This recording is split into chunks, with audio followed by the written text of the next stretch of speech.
La introducción al Salmo 18 dice así: himno muy excelente, en el que David canta al Señor Dios después que le haya dado paz y victoria sobre Saúl y sobre todos los demás enemigos, profetizando de Jesús Cristo al final del Salmo.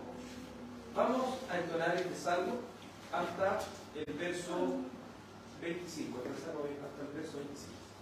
Cantemos. Te amo, Jehová, fortaleza mía, mi roca, mi alcázar, el que me libra, mi Dios, mi peña, en él confiaré, mi escudo y saludo me ampararé, invocaré a Dios digno de alabanza, de mis enemigos dará libranza, me ha rodeado una red mortal, terror me han dado torrentes de mar, los lazos del Señor me rodearon, ligaduras de muerte me tendieron, en mi angustia invoqué al Señor, y a mi Dios elevé mi clamor.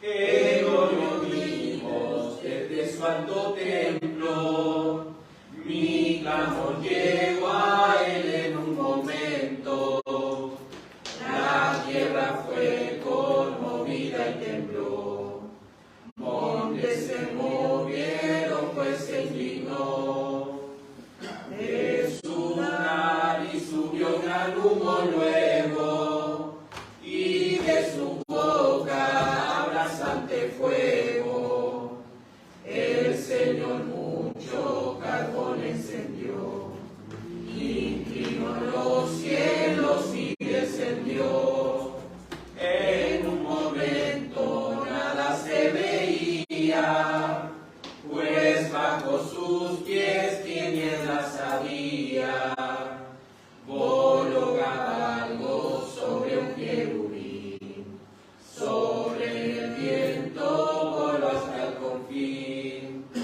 se escondió tras las espesas tinieblas, nubes de cielo, subida de aguas, vino de su presencia resplandor, y pasaron las nubes del Señor, granizo y los carbones ardientes, trono Jehová en los cielos ingentes, y el Altísimo su gran voz dio, granizo, carbones de fuego envió sus flechas, dispersó a todos, lanzó relámpagos y confundiólos, aparecieron las cosas del mar, los cimientos del mundo contemplar, se pudo a tu represión, Señor Santo,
librarás, y con el perverso serás sagaz, pues salvarás tú al pueblo humilde, humillarás los ojos arrogantes, pues tú mi lámpara encenderás, mi Dios mis tinieblas alumbrarás. Amén. Gracias le damos al Señor. Este Salmo 18 es el salmo con el cual en la segunda de Samuel culmina David contando la historia de cómo el Señor lo ha librado de tantas batallas, de cómo el Señor lo ha librado de los más sagaces y terribles enemigos. Gracias le damos al Señor porque el Dios de David es el mismo Dios que usted y yo servimos. Y creemos que ese mismo Dios es el que nos va a acompañar a lo largo de nuestra vida. Y va a ser nuestro protector divino. Gracias le damos a Dios. Bueno, amados en el Señor, como es cada día el Señor, estamos estudiando el libro de Miqueas. Le invito a que abra su Biblia en Miqueas, capítulo 5. Hoy estudiaremos el verso 1 y verso 2. Miqueas, capítulo 5. Y así. Versos 1 y 2. Si lo hemos encontrado, nos ponemos de pie, hermanos. Cristo, para así dar lectura de manera solemne a la maravillosa palabra de Dios. Miqueas capítulo 5, versículo 1 y 2 dice así en el nombre del Señor Jesús. Amén. Rodéate ahora de muros, hija de guerreros. Nos han sitiado con vara e irán en la mejilla al pueblo de Israel. Pero tú, Belén Efrata, pequeña para estar entre las familias de Judá, de ti me saldrá el que será Señor en Israel, y sus salidas son desde el principio, desde los días de la eternidad. Amén y amén. Oremos. Dios Padre, te damos gracias porque junto a nuestros hermanos hemos podido dar lectura a esta porción de las Escrituras este día del Señor.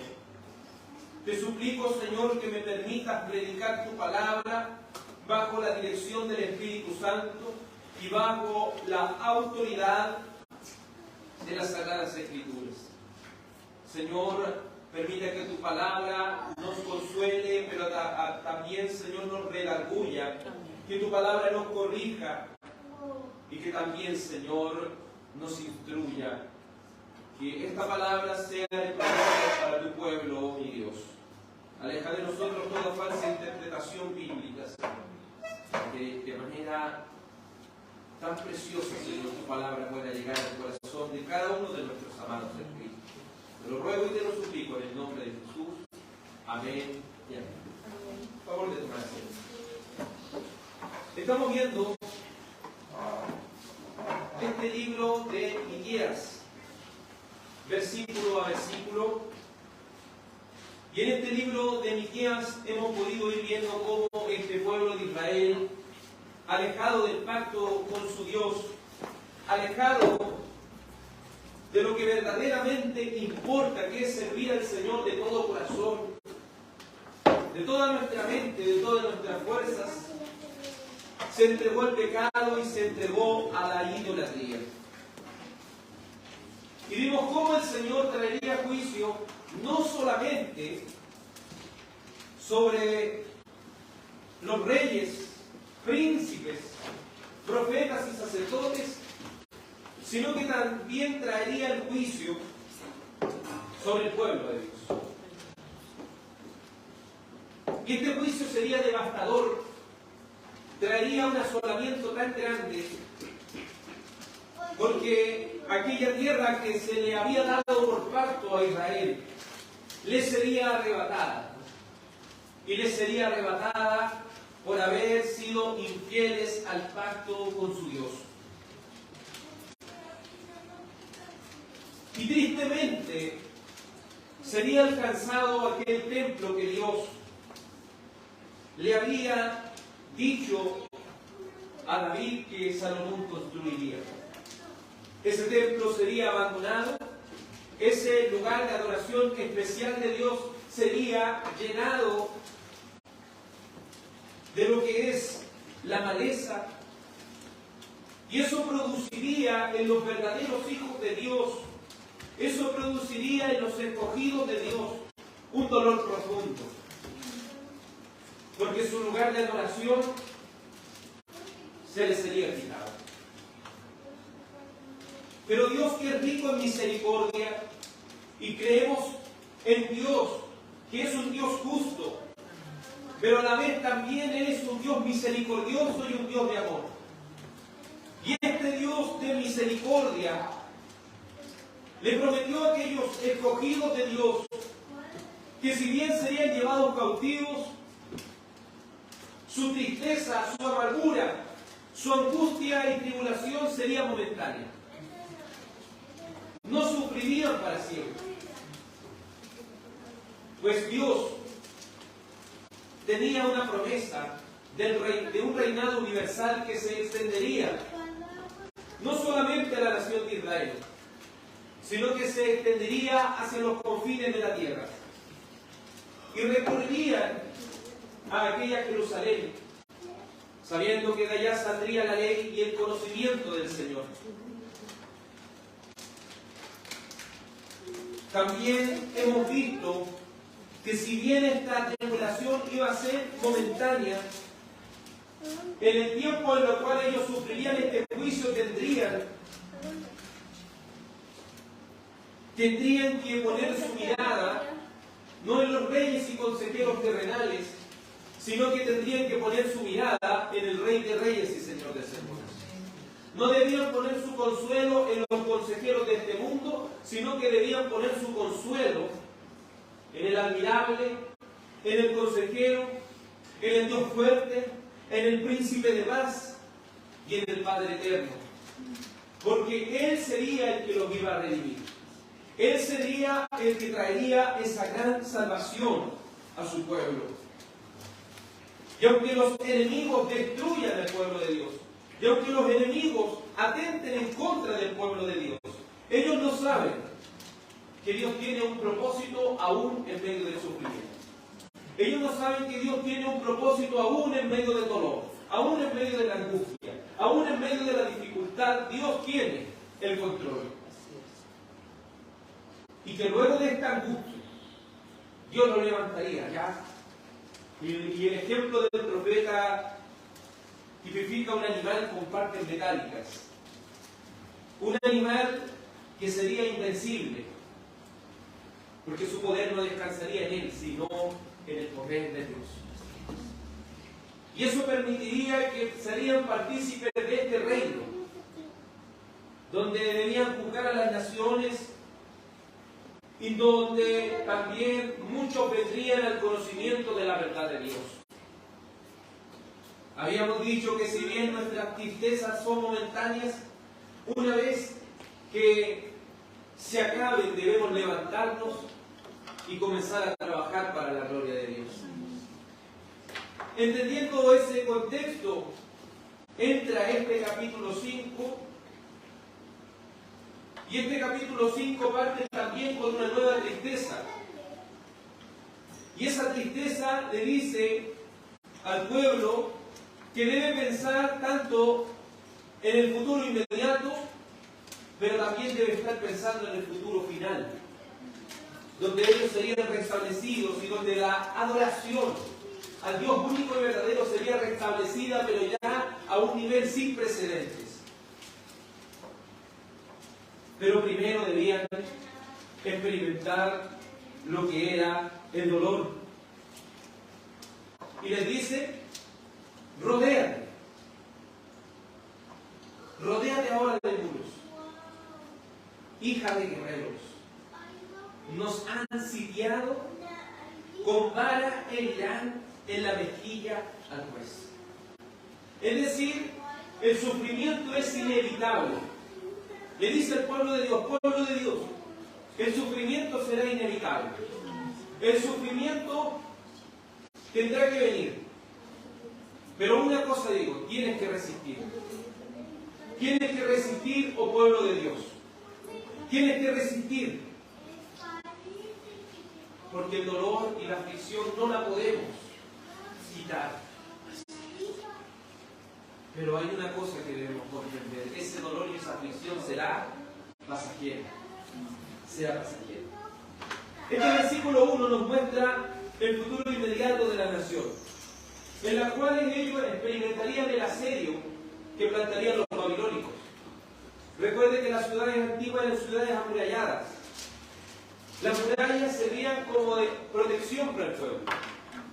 Pero cuando aquellas ciudades ya no tenían el poder bélico, ya no tenían el poder para enfrentar a los otros pueblos, ellos tenían que resguardarse. Las ciudades amuralladas tenían entradas y salidas. Y cuando eran asediadas, esas entradas y salidas eran cerradas. Eran custodiadas por los enemigos. Y usted sabe que es una ciudad cuando económicamente no le entran insumos, cuando económicamente tampoco puede exportar sus productos. ¿Qué pasa? Cuando una nación es asediada, empieza a venir el hambre. Porque empieza a venir la escasez. Porque ellos ya no pueden sembrar al no tener semillas. Ellos ya no pueden vender sus productos, por lo tanto la producción sería afectada gravemente. Ya el alimento para sus animales empezaría a escasear. Y cuando son sitiados, muchas veces son sitiados no por días, sino por meses y años. Tan así que el libro de las Lamentaciones, hablando de aquel asedio, dice que las mujeres, las madres, se sorteaban a sus hijos para ver cuál se comerían. El asedio es un momento angustioso, es un momento terrible, pero hay una cosa que querían lograr esos enemigos, es la rendición. Pero si ellos no se rendían, ellos tendrían que experimentar lo triste y difícil que es el juicio de Dios.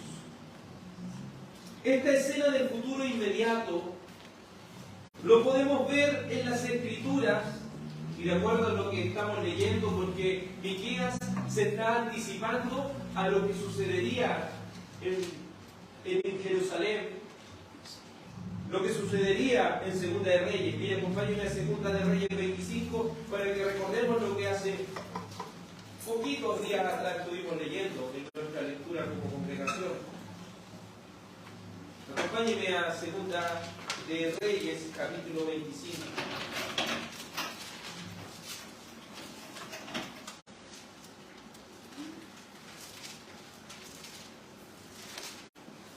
Miqueas se estaba anticipando a este tiempo, al futuro inmediato de Israel. Estaba hablando antes de tiempo. Y mire lo que dice Segunda de Reyes, capítulo 25, verso 1. Aconteció a los 9 años del reinado, en el mes 10, a los 10 días del mes, que Nabucodonosor, rey de Babilonia, vino con todo su ejército contra Jerusalén. ¿Y qué hizo? La sitió, es decir, hizo un asedio. Y levantó torres contra ella alrededor.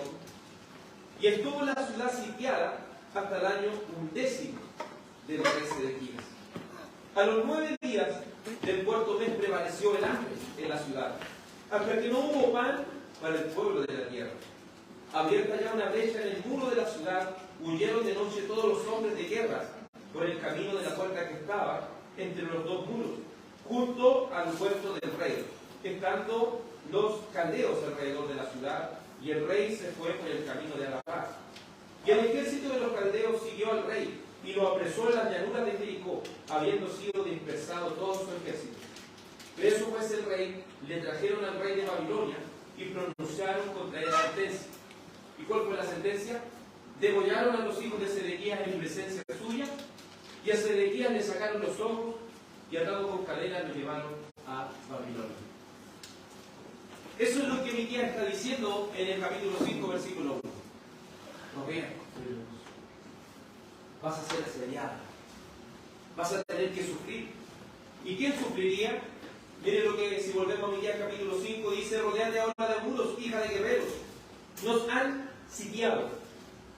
Con vara herirán en la mejilla al pueblo de Israel. Aquí, ¿de quién está hablando? De Sedequías, ¿cierto? Sedequías sufriría y experimentaría este juicio de Dios. Y usted sabe que cuando en una nación cae el rey, cuando en una nación ya el pueblo queda sin gobierno, hay una inestabilidad, hay también una angustia de no saberlo por venir. Porque si bien nosotros debemos tener nuestra mirada en el cielo y debemos tener nuestra mirada en el futuro final que Dios tiene preparado para sus hijos, sí debemos comprender una cosa: en el tiempo presente muchas veces vamos a sufrir.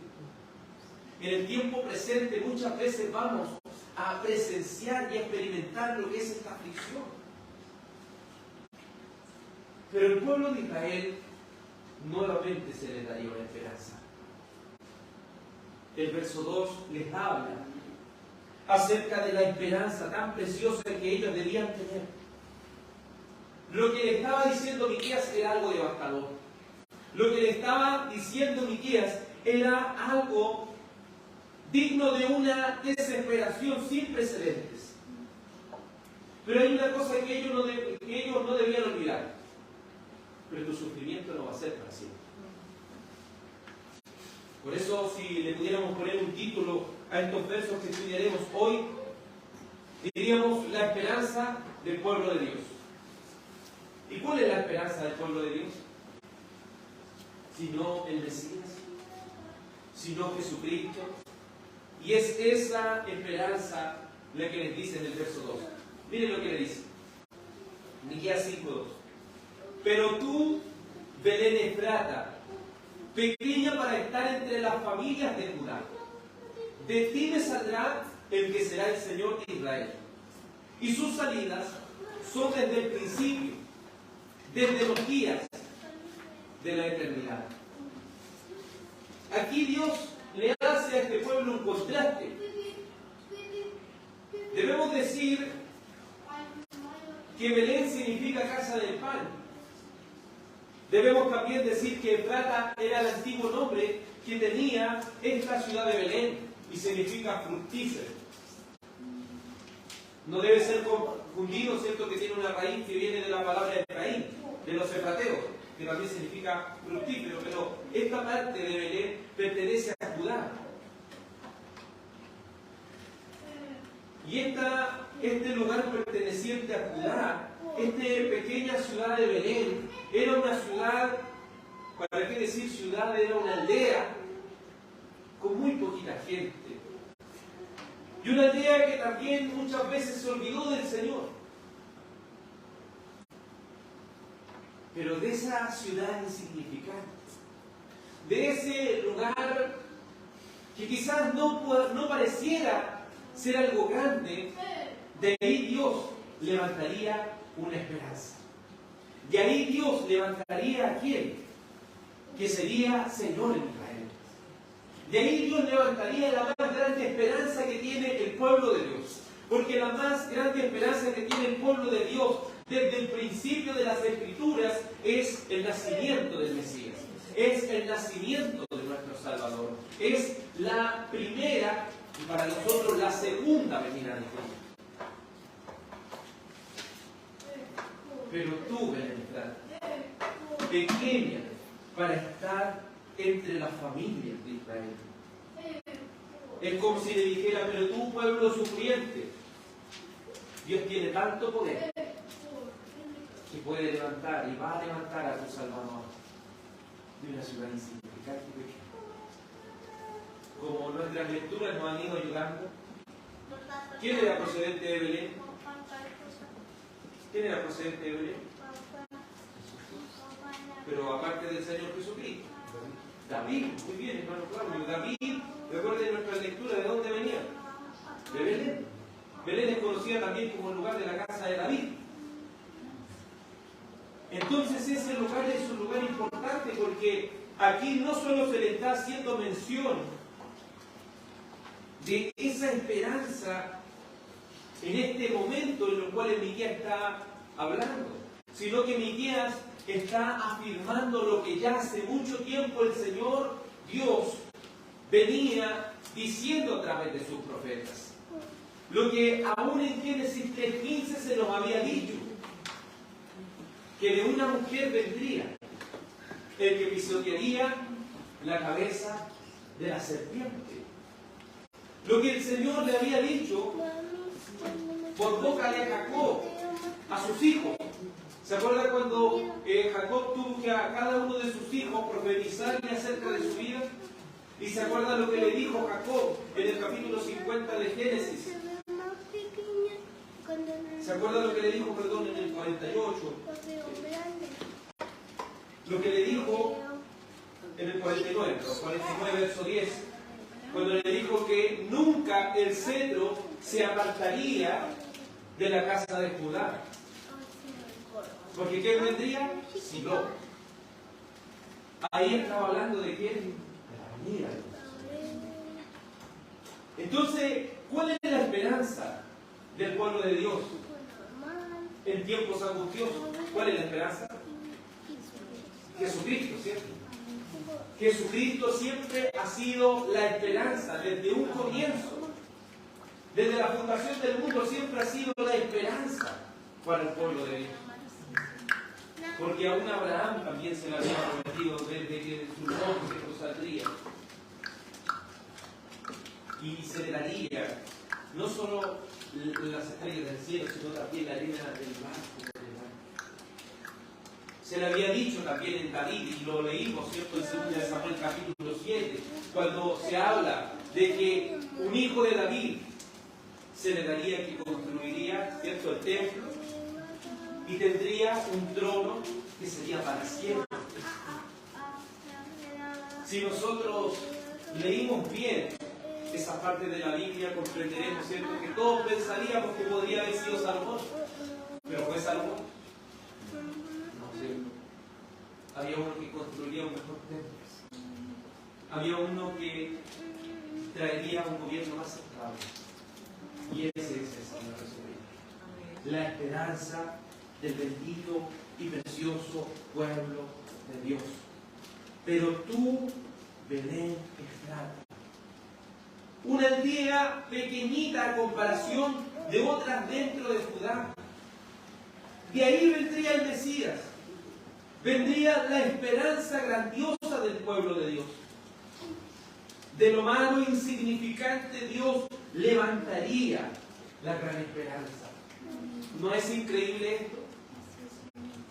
Oiga, si en los tiempos de Miqueas, si nos ponemos en la audiencia original de Miqueas y en su tiempo actual, ellos estaban recibiendo una mala noticia. Pero cuando a ellos se les dijera de Belén va a salir, ellos van a decir esto es increíble.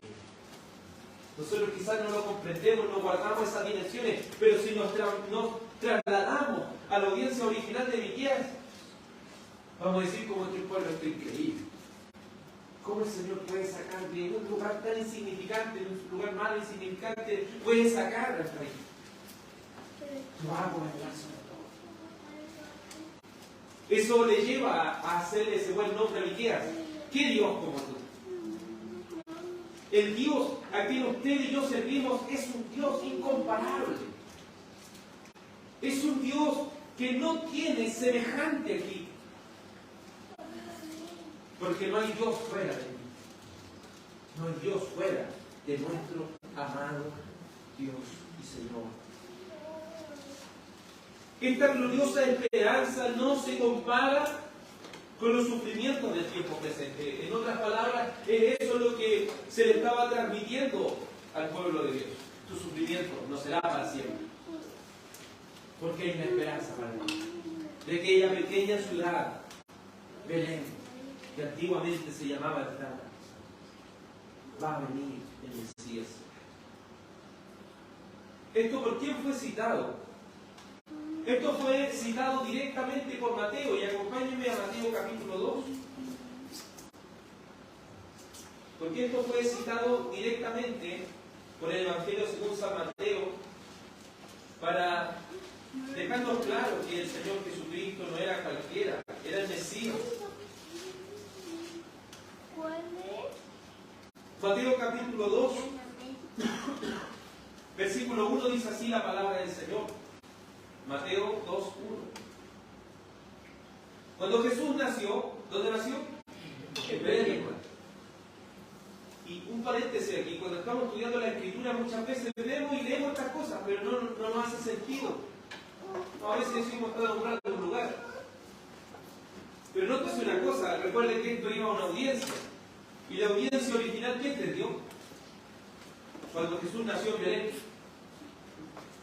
¿Quién debía entender la audiencia original? Con tan solo leer el primer verso del capítulo 2 de Mateo. ¿Qué debía entender? Que se estaba cumpliendo la promesa. Que se había cumplido lo dicho por los profetas. Y precisamente se estaba cumpliendo lo dicho por el profeta Miqueas. Cuando Jesús nació en Belén de Judea. ¿Y por qué le coloca de Judea?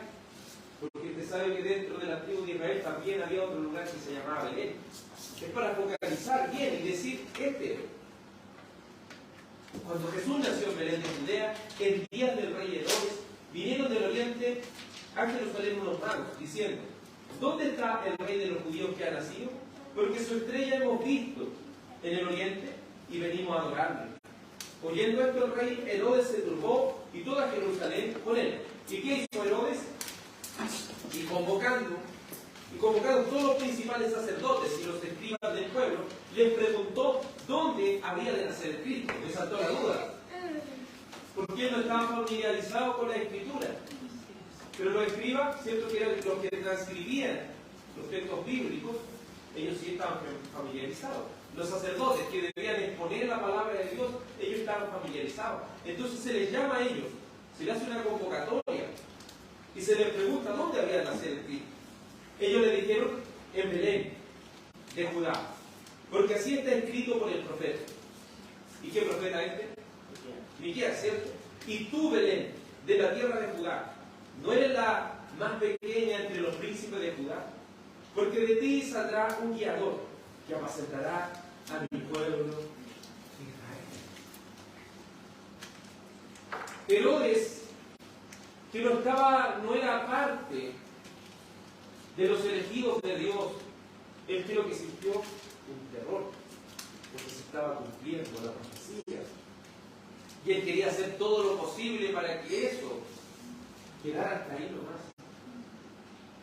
Pero nuestro Dios es tan poderoso, es tan inmenso, es tan fiel, que aunque haya mandado a matar a muchos niños, no pudo lograr que esta profecía se llevara a cabo.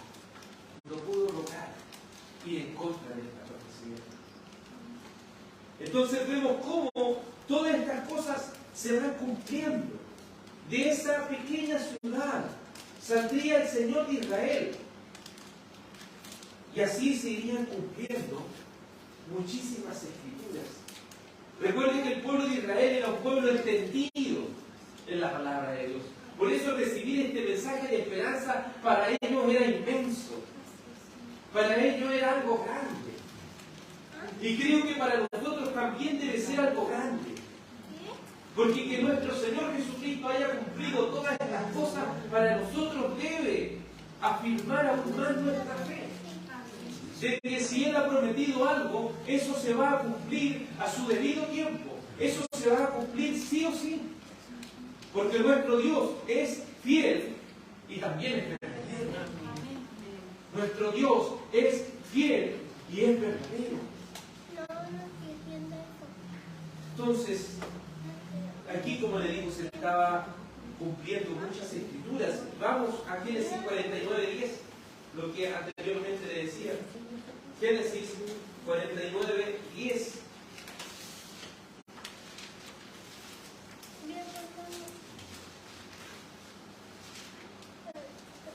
Jacob llama a sus hijos y les empieza a decir, y en el verso 10, miren lo que le dice a Judá: no será quitado el cetro de Judá, ni el legislador de entre sus pies, hasta que venga Silo, y a Él se congregarán todos los pueblos. Miren lo hermoso, aquí está hablando del Mesías mismo. Ve que el Señor en esta revelación progresiva iba apuntando a quién, a Cristo. Iba apuntando a este cumplimiento tan perfecto. Pero el pueblo de Israel, cuando eligió a su primer rey, ¿de dónde lo eligió? De Benjamín. Y el Señor, ¿qué había dicho por boca de Jacob? No, de Judá. De Judá iba a venir el cetro. Recuerden que el cetro era lo que utilizaban los reyes. De Judá. Pero el pueblo que se olvida de la palabra de Dios quiere hacer lo contrario. Por eso nosotros no podemos pretender hacer lo contrario. Las Escrituras se van a cumplir sí o sí. Queramos o no queramos, las Escrituras se van a cumplir. Pero Miqueas sigue diciendo: pero tú, Belén Efrata, pequeña para estar entre las familias de Judá, de ti me saldrá el que será Señor en Israel. Esta palabra Señor debe ser entendida en el idioma original como Adonai, y Adonai significa el soberano. De ti no iba a nacer solamente un rey cualquiera, iba a nacer el soberano, aquel que tiene el gobierno absoluto, no solamente de una porción de la tierra como la tierra de Israel, sino el dueño de todas las cosas. El dueño de todas las cosas sería el soberano. Y dice, y sus salidas son desde el principio, desde los días de la eternidad. Siento mucho rápidamente, si pudieran interpretar esta parte, dice aquí está afirmando, ¿cierto?, la preexistencia de Cristo. Aquí se está afirmando la eternidad de Cristo. Pero hay muchas cosas más que está afirmando este verso. Esto puede decirnos mucho del carácter eterno del Mesías, pues Él es Jesucristo, es eterno. ¿Cierto? Por eso en teología, cuando hablamos de la Trinidad, hablamos que Jesucristo es el Hijo eterno. ¿Cierto? Es el Hijo eternamente engendrado por el Padre. Porque el Señor Jesucristo no tiene principio, Él es eterno, porque Él es Dios. Amén. Él es perteneciente a la esencia de Dios. Entonces, como por ejemplo podríamos tomar Isaías 9, vamos a Isaías 9, que hay que entender el carácter de que este Hijo de Dios no sería cualquiera, este Hijo de Dios sería el Hijo eterno. Y dice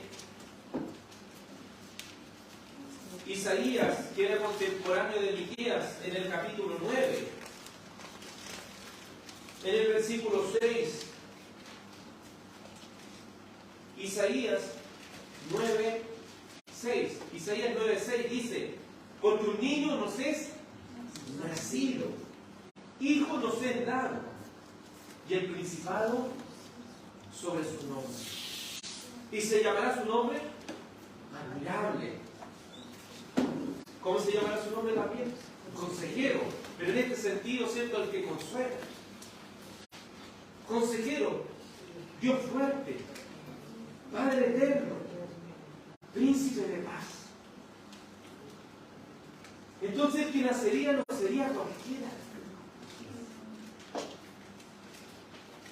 Es triste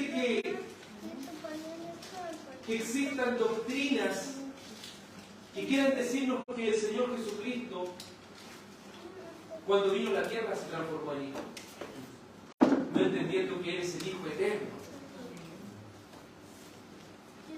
Pero usted, ¿cierto?, podrá decir, como lo estudiamos un tiempo atrás con el hermano Ángel, pero aquí dice, ¿cierto?, algunos dicen, pero aquí dice que Jesucristo es el Padre eterno. Y ahí, ¿qué dicen los universitarios? No, ¿viste que Jesucristo es el Padre? Pero esta parte de que Él era Padre eterno, ¿qué significa? Sino que Él, al ser Dios, es dueño y Padre de toda la creación. Por eso Colosenses, ¿cierto?, obviamente estudiando y profundizando de que Jesucristo es Padre eterno, no está diciendo que Él es el Padre, sino que está diciendo que Él es el por quien toda la creación se mueve. Él está presente en la creación, porque Él es quien ejecuta la creación. Así como el Padre, así como el Espíritu Santo del Señor Jesucristo también es Padre de esta creación. Pero no es el Padre del Padre, obviamente.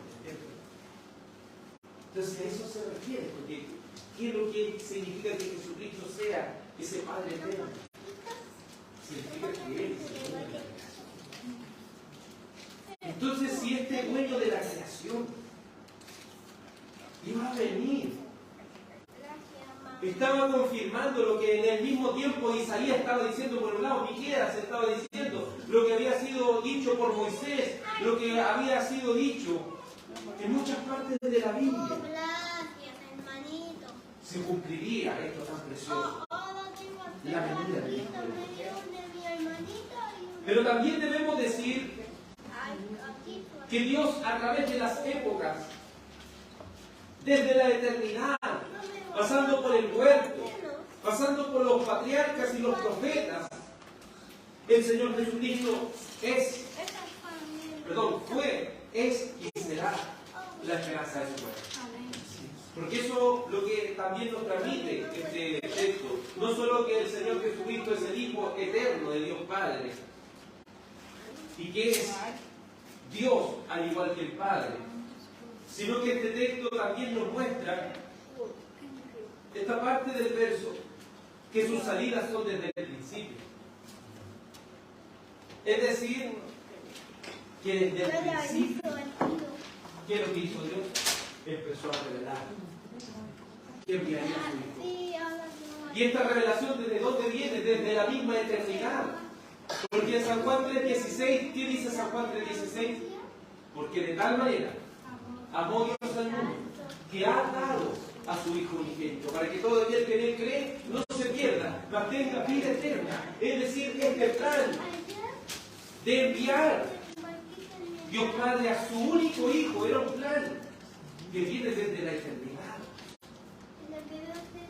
Y luego, ¿a quién se lo comunica? A los primeros 12 de Juan, a Adán y Eva, en Génesis 3:15. Luego, ¿cierto?, va avanzando a través de la Sagrada Escritura, como lo vimos a través de los pactos, ¿se acuerdan?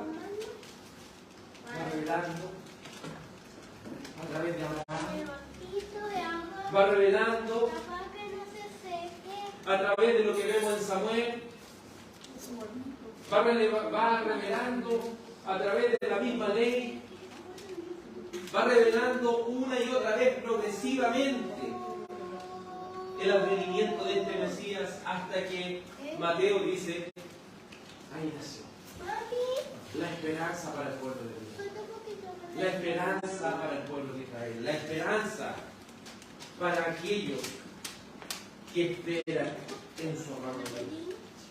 Entonces sus salidas son desde el principio. Progresivamente Cristo ha sido revelado. Que no interprete la Sagrada Escritura de manera cristocéntrica no está interpretando la Sagrada Escritura. Porque el centro de las Escrituras, el centro del Evangelio, ¿quién es? Jesucristo. Es Jesucristo.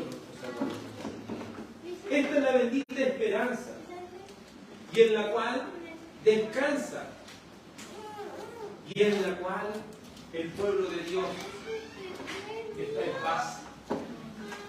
Porque podemos tener mucho sufrimiento en el tiempo presente. Podemos experimentar muchas disciplinas también de parte del Señor a causa de nuestro pecado. Pero hay una cosa que nosotros no ignoramos. Emmanuel ha venido. Emmanuel ha venido. Y Emmanuel ha traído, ¿qué cosa? Paz. ¿Y qué significa Emmanuel? Dios con nosotros. El Señor Jesucristo es Dios. Y Él ha venido. El Hijo eterno de Dios se encarnó. Tuvo lugar su encarnación predicha en una ciudad tan pequeña, en un pesebre tan humilde, Dios nos ha previsto de una gloriosa esperanza de salvación. ¿No cree usted que la doctrina de la encarnación de Cristo es una doctrina preciosa? De la encarnación del Hijo de Dios es una doctrina preciosa. Porque el Hijo de Dios se humilló para venir en un cuerpo. Puede ver a través de las Escrituras la humillación de Cristo al hacer esto. Por eso su maravillosa y gloriosa encarnación es una verdad que debe impregnarse en el pueblo cristiano. Amados, confiemos en la fidelidad y en la inerrancia de la Sagrada Escritura. Porque esta palabra se ha cumplido y se seguirá cumpliendo. Aunque la ciencia vaya aumentando, aunque muchos intenten de alguna manera difamar a la palabra de Dios, confíe siempre usted de que sus promesas son fieles y verdaderas. Amén. Confiemos siempre de que Dios Padre nos ha provisto un Salvador, Jesucristo, el Hijo de Dios. En conclusión, por muy adverso que sea la angustia de lo porvenir,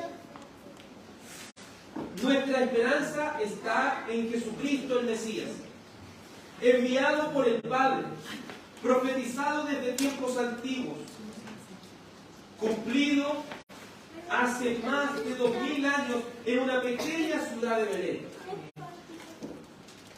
Y esperamos con ansias su regreso, en el cual Él vendrá a consumar su reino por siempre y para siempre. Que esto sea consuelo en tiempos de dolor y dificultad, amados. El Señor Jesucristo ha cumplido la Escritura y la seguirá cumpliendo. Amén. Oremos. Dios Padre, agradecemos que en este día del Señor hayamos podido analizar lo que ya se ha cumplido, lo cual es una gran esperanza de salvación para nosotros, Señor, los que confiamos y creemos.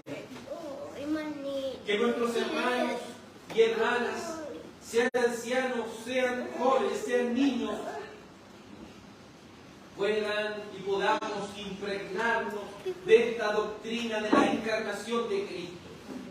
Podamos impregnarnos de esta teología del pacto, Señor, que nos enseña cómo progresivamente el Mesías ha sido revelado.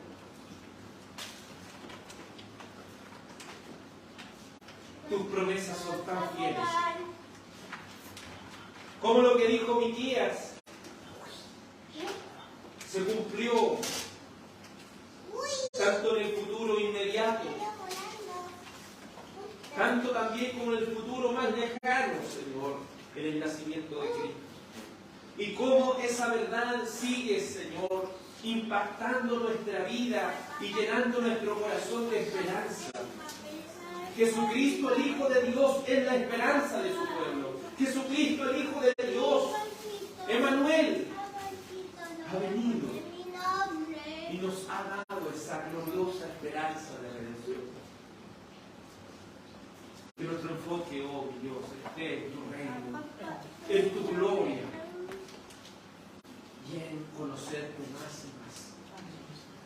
Gracias por esta vida eterna que nos has dado, Señor. Porque esta es la vida eterna. Que te conozcan a ti, el único Salvador, y que conozcan a Jesucristo, a quien has enviado. Permítenos conocerte más y más, Señor, y confiar en medio del dolor en tus promesas fieles y cumplidas. En el nombre de Jesús. Amén y amén.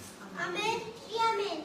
Vamos a terminar el Salmo 18 para así estar concluyendo esta reunión. Salmo 18. Salmo 18. Ahora cantaremos desde el verso 29. Salmo 18, verso 29.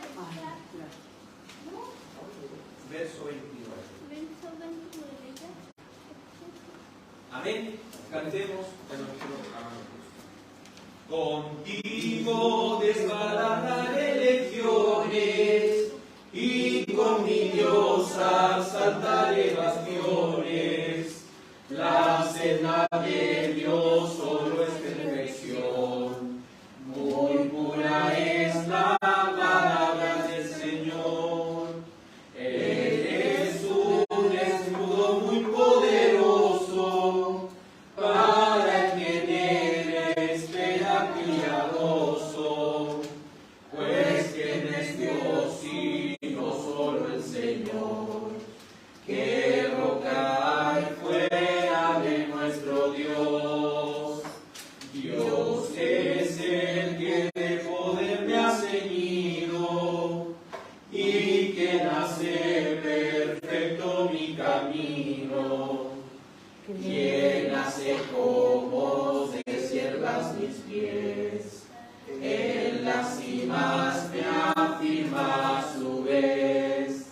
Quien mi mano hace hábil para la guerra, el arco de bronce mi brazo quiebra. Me diste el escudo de tu salud, me sustentó tu diestra y virtud. Tu benignidad me ha bendecido, por ella mucho me has engrandecido. Hiciste ancho tú mi caminar, sin que mis pies fueran a resbalar. Seguí alcance a mis enemigos, no volví hasta no dejarlos vivos. No se levantarán pues los herí, se desplomaron debajo de mí. De fuerzas en tierra me has ceñido, a mis enemigos tú has abatido, y me diste que ellos la servís.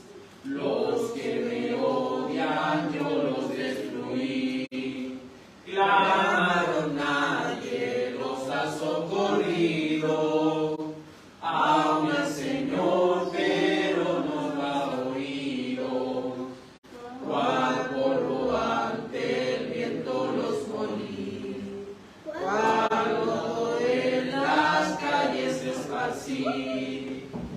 Me has librado de las sediciones, me has hecho cabeza de naciones. Pueblo que no conocí me sirvió, oyó de mí y me obedeció. Hijos de extraños sumisos se hicieron, si ante mi poder se sometieron. Los extraños quedaron sin vigor, salieron de su encierro con temblor. Viva Jehová, bendita sea mi roca, y a Dios de mi salud lo en mi boca. El Dios que me otorga bendición, que pueblos da a mi dominación. Quien de mis enemigos me ha librado y me alza sobre los amotinados. Me diste tú la gran liberación sobre el malo y violento varón. Por tanto, Señor, por tantas razones, te confesaré entre las naciones. Yo asimismo me levantaré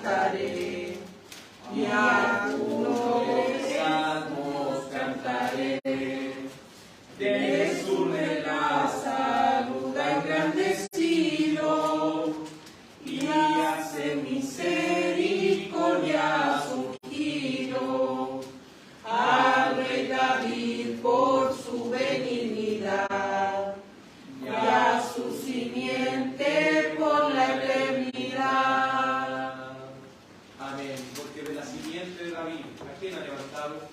Sino a Jesucristo, el Hijo de Dios, quien con su preciosa sangre nos ha redimido, quien con su vida perfecta nos ha hecho justos por medio de la fe. Amén. Oremos al Señor y agradezcamos por esta reunión del día de Señor. Amado Dios, te ruego, Señor, que puedas bendecir y guardar, Señor, a nuestros hermanos y que haga resplandecer tu rostro, Señor, sobre nosotros. Y creemos, Señor, que seremos salvos, que el Señor, nuestro Dios, tenga de nosotros misericordia. Te suplico, Señor, que nos guardes, Señor, en esta semana que nos tocará vivir para tu gloria, que podamos comportarnos como es digno del Evangelio, que nuestra esperanza, Señor, aún en medio del sufrimiento y del dolor sea Cristo y solo Cristo. Te lo ruego, Señor, que tu gracia, tu paz y tu bendición sea sobre cada uno de nuestros hermanos y hermanas en la fe. En el nombre del amado Jesús Cristo. Amén y amén. Que el Señor te bendiga, amados, en el Señor.